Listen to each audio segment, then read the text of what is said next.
If a man steals an ox or a sheep, and kills it, or sells it, he shall pay 5 oxen for an ox, and 4 sheep for a sheep.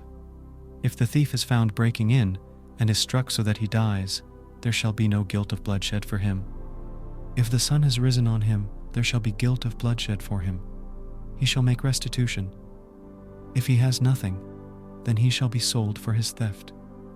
If the stolen property is found in his hand alive, whether it is ox, donkey, or sheep, he shall pay double. If a man causes a field or vineyard to be eaten, and lets his animal loose, and it grazes in another man's field, he shall make restitution from the best of his own field, and from the best of his own vineyard. If fire breaks out and catches in thorns, so that the shocks of grain, or the standing grain, or the field are consumed, he who kindled the fire shall surely make restitution.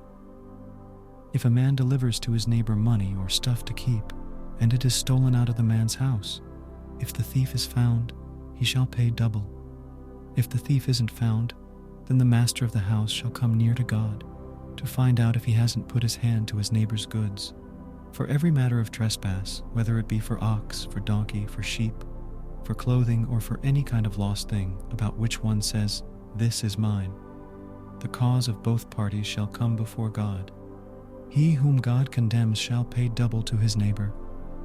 If a man delivers to his neighbor a donkey, an ox, a sheep, or any animal to keep, and it dies or is injured or driven away, no man seeing it, the oath of Yahweh shall be between them both, whether he hasn't put his hand to his neighbor's goods, and the owner of it shall accept it, and he shall not make restitution. But if it is stolen from him, he shall make restitution to the owner of it. If it is torn in pieces, let him bring it for evidence. He shall not make good that which was torn. If a man borrows anything of his neighbor's, and it is injured or dies, the owner of it not being with it, he shall surely make restitution. If the owner of it is with it, he shall not make it good. If it is a leased thing, it came for its lease.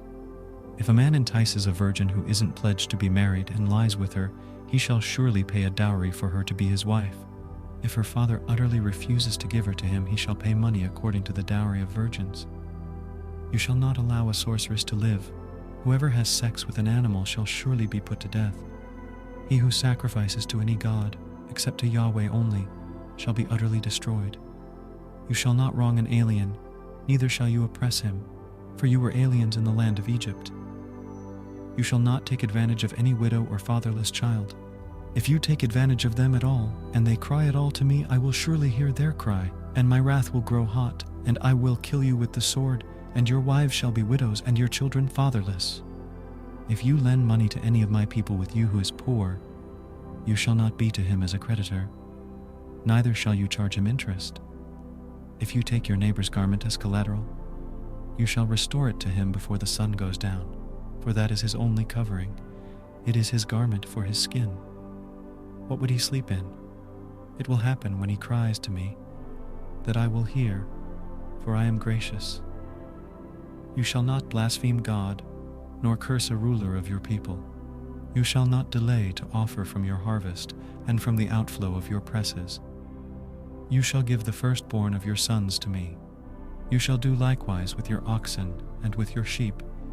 7 days it shall be with its mother. Then on the 8th day you shall give it me. You shall be holy men to me. Therefore you shall not eat any flesh that is torn by animals in the field. You shall cast it to the dogs.